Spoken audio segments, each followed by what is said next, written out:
어젯밤 강타한 폭풍으로 입은 피해가 복구되기도 전에 뉴욕과 뉴저지 지역에 내일 저녁 8시까지 또 홍수경보가 발령됐습니다. 연방 이민세관 단속국 ICE가 어제부터 뉴욕 시내 대대적인 단속작전을 재개했다는 보도가 나왔습니다. 공화당 소속 하원 의원이 쿠팡 조사 사례를 들며 미국 기업을 차별하는 외국 정부 공무원을 추방하거나 입국을 금지하는 법안을 발의했습니다. 한국 정부가 뉴욕과 실리콘밸리 등 4개 지역에서 재외동포와 유학생의 해외 창업을 지원하기 위한 첫 번째 지원 프로그램을 시작합니다. 4년 전 20대 한인 여성을 납치한 혐의로 체포됐던 남성 배모 씨가 공개 수배 명단에 올랐습니다. 배 씨는 보석 후 재판 과정에서 잠적했습니다. 미국 최초의 한인 부지사인 실비아 루크 하와이주 부지사가 뇌물수수 혐의를 포함한 여러 혐의로 기소됐습니다. 뉴욕시가 세컨드하우스 세금 부과 대상이 될 수 있는 고가 부동산 소유주들의 이름과 주소가 담긴 데이터베이스를 공개하면서 사생활 침해와 안전 문제 논란이 불거지고 있습니다.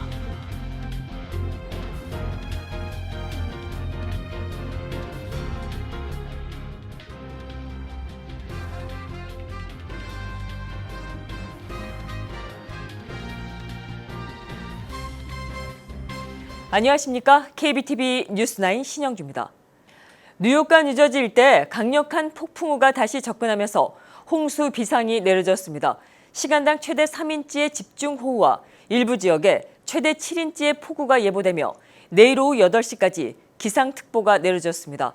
어젯밤 강타한 강한 폭풍에는 뉴욕 3대 공항에서만 900편이 넘는 항공편이 취소됐고 뉴저지에서는 침수 피해로 인한 구조 활동이 이어졌습니다.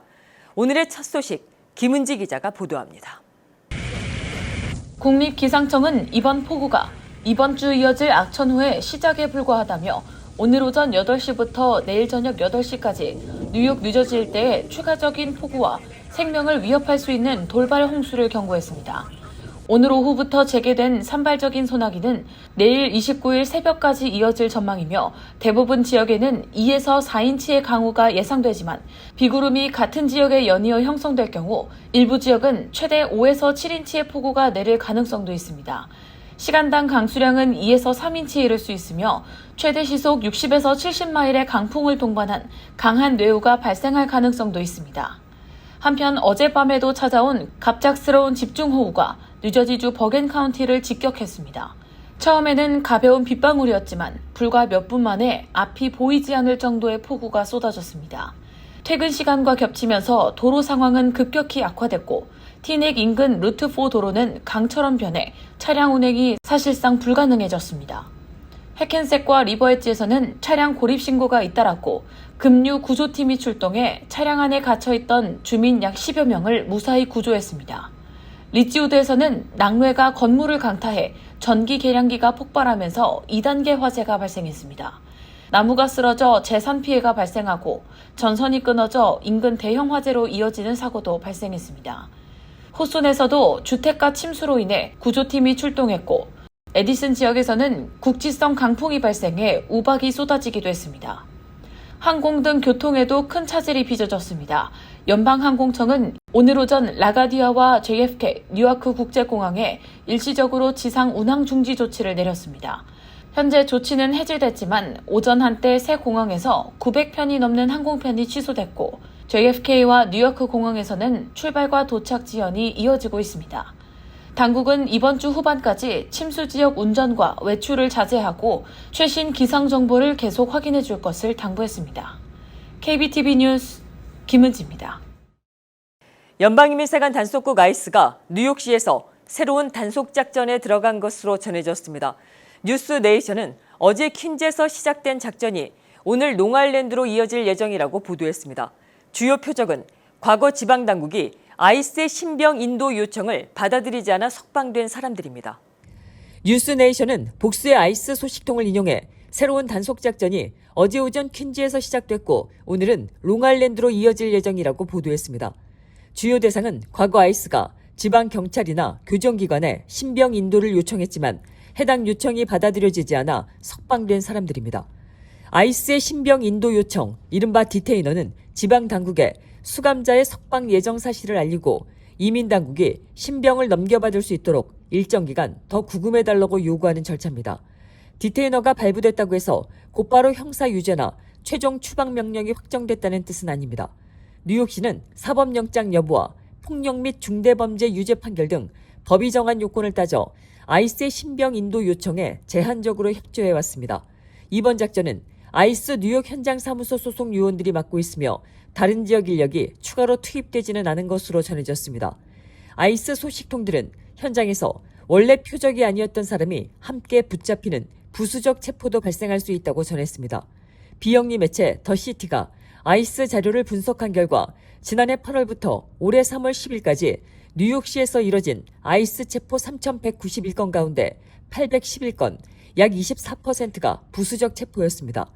이 가운데 85%는 형사 유죄 전력도 계류 중인 형사 혐의도 없는 사람들이었습니다. 국토안보부는 이번 작전의 세부 내용을 확인하지 않은 채 아이스가 미 전역에서 매일 이민법을 집행하고 있다는 원론적인 입장만 밝혔습니다.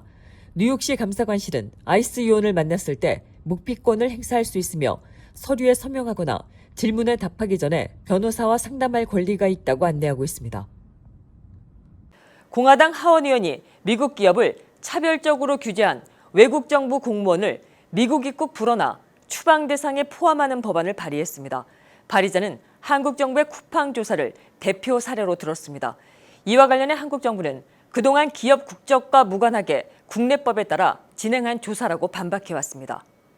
미 공화당의 마이클 바움 가트너 하원 의원이 지난 20일 발의한 하원 법안 HR 9834, 갈취자 입국 금지법으로 불리는 이 법안은 이민 국적법을 개정해 미국인이나 미국 기업을 경제적으로 차별한 외국 정부 공무원을 미국 입국 불허 또는 추방 대상에 포함하는 내용을 담고 있습니다. 조사와 과징금, 세금 인허가 등 정부 권한을 동일한 조건의 자국 기업이나 다른 외국 기업보다 미국 기업에 더 불리하게 행사한 경우가 그 대상입니다. 다만 합법적이고 공정하게 적용되는 규제는 제재 대상에서 제외한다고 명시했습니다. 바움 가트너 의원은 한국 정부의 쿠팡 규제를 대표 사례로 제시했습니다.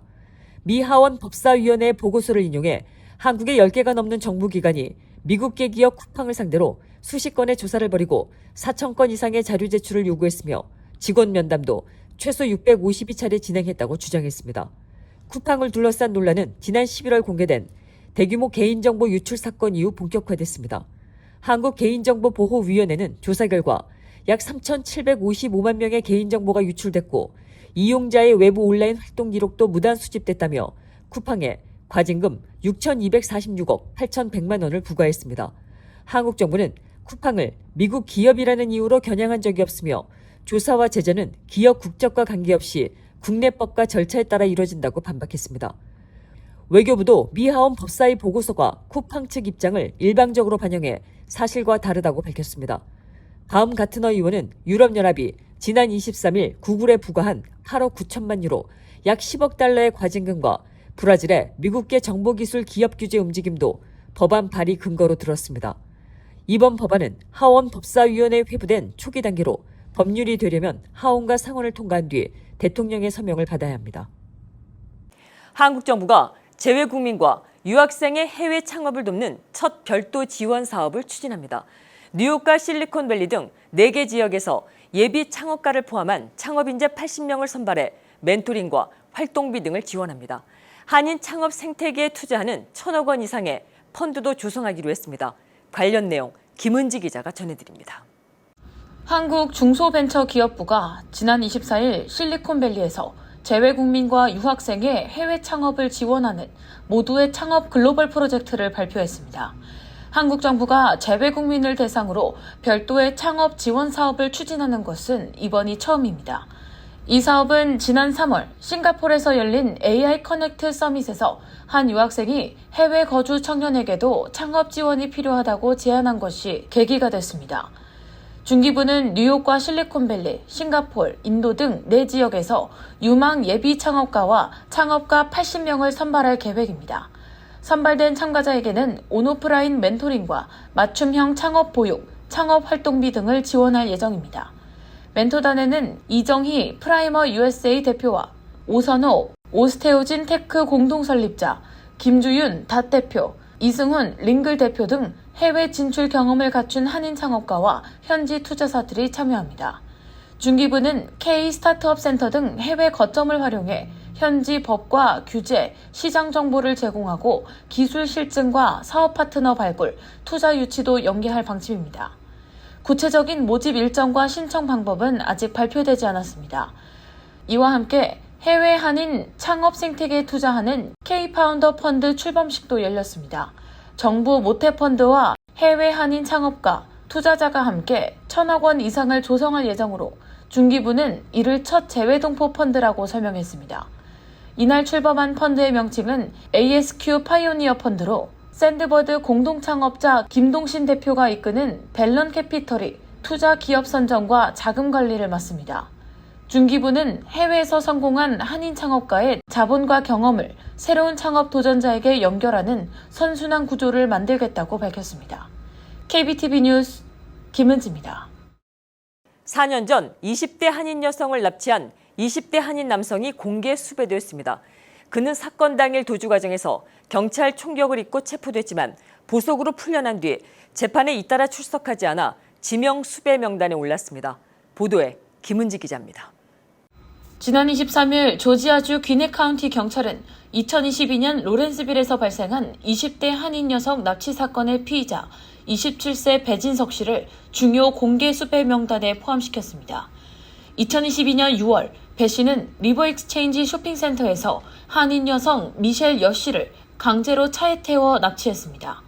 경찰은 여 씨의 남자친구로부터 여자친구가 나간 뒤 돌아오지 않고 이후 걸려온 전화에서 이상한 소리만 들렸다는 신고를 받고 출동했습니다. 남자친구는 휴대전화 위치 추적을 통해 여 씨의 위치를 경찰에 넘겼고 경찰은 둘루스 하이웨이에서 용의 차량을 발견한 뒤 정지 명령을 내렸습니다. 배 씨는 경찰의 지시에 따라 정차했고 조수석에 타고 있던 여 씨는 스스로 무사히 빠져나왔습니다. 하지만 그 직후 배 씨가 갑자기 차량을 몰고 도주하기 시작했습니다. 이 과정에서 배 씨는 경찰 순찰차를 들이받았고 추격 중 다른 순찰차 2대를 추가로 충돌했습니다. 한 경찰관은 배 씨의 차량을 향해 총격을 가했고 이후 그는 차량을 버리고 숲속으로 도주했지만 귀네 카운티 경찰견 K9 추적팀이 결국 숨어있던 그를 찾아내 현장에서 체포됐습니다. 당시 배 씨에게는 납치, 경찰관 대상 가중폭행, 공무집행 방해, 정부재산 훼손 등의 혐의가 적용됐습니다. 배 씨는 체포 이후 보석으로 석방됐고 이후 이어지는 재판에 여러 차례 불출석하자 결국 법원은 배 씨에 대한 체포영장을 발부했습니다. 경찰은 배 씨의 위치가 확인되지 않는다며 그의 얼굴과 신원을 공개하고 관련 정보를 가진 주민들에게 제보를 요청했습니다. KBTV 뉴스 김은지입니다. 미국 최초의 한국계 부지사인 실비아 루크 하와이주 부지사가 뇌물수수 등의 혐의로 기소됐습니다. 코로나19 검사 사업에 대한 주정부 지원을 원하던 로비스트 측으로부터 선거자금 $10,000를 받고 예산 지원을 논의했다는 게 검찰의 주장입니다. 루크 부지사는 후원자에게 어떠한 특혜도 제공하지 않았다며 혐의를 부인해왔습니다. 하와이주 오아우 대배심은 지난 24일 실비아 루크 부지사를 뇌물수수 공모와 공직자 뇌물수수, 선거자금 보고서 허위 작성 혐의로 기소했습니다. 이번 공소장에는 루크 부지사를 포함한 피고인 5명에게 적용된 혐의가 모두 12개 담겼습니다. 사건은 루크 부지사가 하와이주 하원의원 겸 재무위원장이었던 2022년 1월로 거슬러 올라갑니다. 공소장에 따르면 코로나19 검사 사업에 대한 주정부 지원을 원했던 로비스트 겸 사업가 토비 솔리둠 측은 루크 부지사의 선거위원회에 $5,000짜리 수표 2장, 모두 $10,000를 건넸습니다. 당시 솔리둠은 추가 선거 자금 지원을 약속했고 같은 자리에서 코로나19 검사 사업에 대한 예산 지원 방안도 논의한 것으로 조사됐습니다. 검찰은 선거 자금과 공적 지원이 연결된 뇌물 거래였다고 판단했습니다. 이 만남은 연방수사국 FBI 수사에 협조하던 전직 주의원이 녹음했으며 검찰은 대화 내용을 공소장에 담았습니다. 루크 부지사 측은 수표 $10,000를 받은 사실은 인정했지만 그 이상의 금품을 받거나 후원자에게 특혜를 제공한 적은 없다고 부인해왔습니다. 루크 부지사는 기소 당일 수사당국에 출석해 보석금 $80,000를 내고 풀려났습니다. 지난 4월 재선 도전을 포기한 데 이어 무급 휴직에 들어갔고 현재 주 회계 책임자인 키스 리건이 부지사 권한을 대행하고 있습니다. 조지 그린 하와이 주지사는 주정부가 앞으로 나아갈 수 있도록 루크 부지사가 공식 사임을 고려해야 한다고 밝혔습니다. 서울에서 태어난 루크 부지사는 1977년 9살 때 가족과 함께 하와이로 이주했습니다. 변호사와 주 하원 의원을 거쳐 2022년 미국 최초의 한국계 부지사로 당선됐지만 이번 기소로 사퇴 압박을 받고 있습니다. 조람맘단이 뉴욕시장이 추진하는 세컨드 하우스 추가 과세를 앞두고 뉴욕시가 과세 대상이 될 수 있는 고가 부동산 소유주의 이름과 주소를 검색할 수 있는 데이터베이스를 공개하면서 논란이 커지고 있습니다. 시 당국은 주법에 따른 절차라고 설명했지만 비판론자들은 부유층을 겨냥한 사실상의 신상 공개라며 사생활 침해와 안전 문제를 우려하고 있습니다. 김은지 기자가 보도합니다. 뉴욕시가 세컨드 하우스, 이른바 피에다테르 세금 부과 대상이 될 가능성이 있는 부동산 정보를 공개했습니다. 이 데이터베이스에서는 고가의 비주거 주택의 소유주 이름과 주소를 검색하거나 내려받을 수 있습니다. 뉴욕시는 이번 명단 공개가 뉴욕 주법에 따라 매년 공개되는 재산세 자료를 바탕으로 한 것으로 과세 대상 여부를 확인하고 이의 신청이나 면제 절차를 안내하기 위한 것이라고 설명했습니다. 하지만 비판론자들은 기존에도 부동산 소유 정보는 공개돼 있었지만 이를 하나의 검색 가능한 데이터베이스로 통합하면서 부유층의 개인정보와 거주지가 손쉽게 노출돼 괴롭힘이나 범죄 위험이 커질 수 있다고 지적했습니다. 특히 공화당과 부동산 업계는 맘다니 시장이 부유층을 겨냥한 정치적 메시지를 지속적으로 내온 상황에서 이번 데이터베이스가 특정 계층을 공격하는 수단으로 악용될 수 있다고 우려했습니다. 명단에는 영화감독 데런 에로노프스키와 우디 앨런, 패션계 거물 안나 윈투어, 가수 테일러 스위프트의 트라이베카 주택 소유법인, 언론인 게이 탈리스 등 유명 인사들의 부동산도 포함된 것으로 알려졌습니다. 일부 뉴욕시 의원도 명단에 포함됐으며 일부는 세컨드하우스가 아니라 실제 주거지임에도 명단에 올랐다며 자료의 정확성에 의문을 제기했습니다. 또 부동산 업계는 맘다니 시장이 당초 $500만 이상 초고가 세컨드하우스를 대상으로 설명했던 것과 달리 실제 과세 기준이 훨씬 광범위해질 수 있다고 지적했습니다. 언론들은 최대 96만 채 이상의 주택이 데이터베이스에 포함될 수 있다고 전했습니다. 이번 논란은 맘다니 시장과 뉴욕의 고소득층 및 부동산 업계 간 갈등을 다시 부각시키고 있습니다. 일각에서는 고소득층과 기업의 뉴욕시 이탈을 부추겨 시정부 세수 기반을 약화시킬 수 있다는 우려도 제기되고 있습니다. 뉴욕시가 부유층에 대한 과세를 확대하면서도 세계적인 도시라는 경쟁력을 유지할 수 있을지 부유층 이탈 및 사생활 보호와 관련된 논쟁은 계속될 전망입니다. KBTV 뉴스 김은지입니다. 한인으로 추정되는 30대 남성이 가정폭력 피해자에 대한 접근금지 명령을 반복해서 어긴 혐의로 체포됐습니다. 세크라멘토 카운티 셰리프국은 중부지구 전담팀이 지난 23일 34살 데이비드 정을 붙잡았다고 밝혔습니다. 수사당국에 따르면 정 씨는 법원의 명령을 어기고 피해자의 집과 직장, 자녀가 다니는 학교에 여러 차례 나타났습니다. 또 신고를 받고 출동한 셰리프 요원들이 현장에 도착하기 전에 자리를 떠나는 방식으로 그동안 체포를 피해온 것으로 조사됐습니다. 셰리프국은 정 씨의 체포 장면이 담긴 영상을 공개하고 반복된 접근금지 명령 위반 경위를 조사하고 있습니다. 아이오와 시티 경찰의 과잉진압 논란 영상에 등장한 48살 한인 조나단 김 씨가 검찰과 유죄 인정에 합의했습니다. 현지 매체 KCJJ는 김 씨가 2024년 아이오와 대학교 벤 앨런 홀 밖에서 학생에게 흉기를 꺼내 위협한 사건과 지난해 1월 차량으로 경관을 친 뒤 달아난 사건, 같은 해 3월 체포 과정에서 경관을 폭행하고 공무집행을 방해한 사건 등 세 사건에서 각각 합의에 도달했다고 보도했습니다. 이런 가운데 지난해 3월 촬영된 영상에는 경관이 바닥에 쓰러진 김 씨 위에 올라타 양 주먹으로 얼굴을 8차례 잇따라 가격하는 모습이 담겨 과잉진압 논란이 일었습니다. 경찰은 당시 김 씨가 먼저 경관을 폭행해 다치게 했다고 밝혔으며 해당 경관의 물리력 사용에 대해서도 별도로 조사 중이라고 설명했습니다. 구체적인 합의 내용과 선고 일정은 아직 확인되지 않았습니다. 뉴저지주 대법원이 변호사가 자신이 대리하는 의뢰인과 새롭게 성적 관계를 맺는 것을 금지하는 윤리 규정을 채택했습니다. 오는 9월 1일부터 시행되는 새 규정은 변호사와 의뢰인 관계가 시작된 이후에는 의뢰인의 동의 여부와 관계없이 성적 관계를 맺을 수 없도록 했습니다. 다만 변호사와 의뢰인 관계가 시작되기 전부터 합의된 성적 관계가 있었던 경우에는 예외가 인정됩니다. 기업이나 기관을 대리할 때는 해당 법률 사안을 지휘하거나 감독하는 관계자에게도 같은 제한이 적용됩니다. 주 대법원 전문직 윤리규칙위원회는 변호사와 의뢰인 사이에 권력 불균형과 이해 충돌 가능성을 규정 도입 이유로 들었습니다. 코리안 특급 박찬호가 한국인 최초로 미 프로야구 메이저리그 구단 지분을 보유한 공동 구단주가 됐습니다.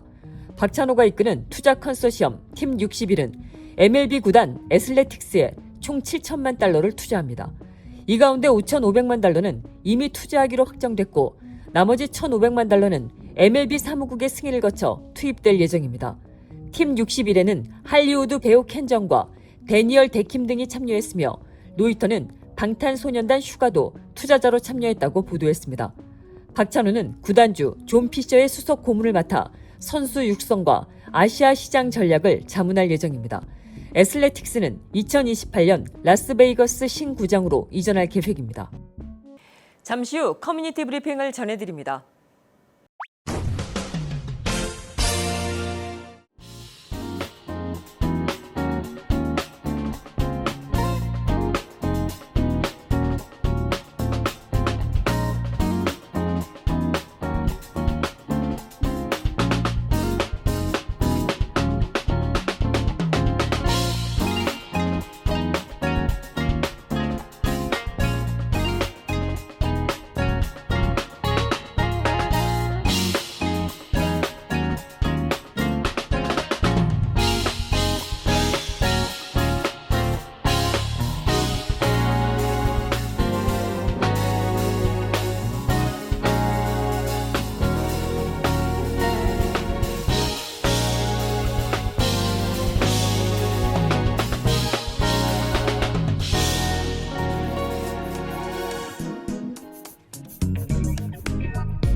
계속해서 환율과 증시 이어집니다.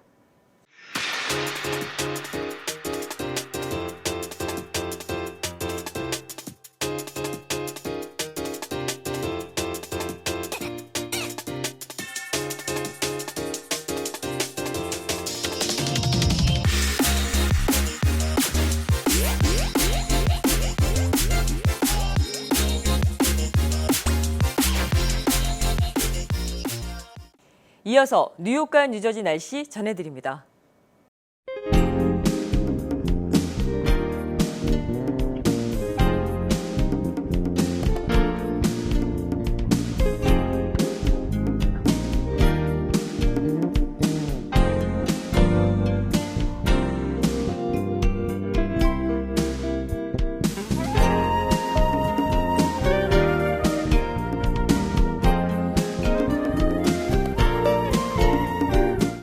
이상으로 7월 28일 화요일에 함께한 KBTV 뉴스9을 모두 마칩니다.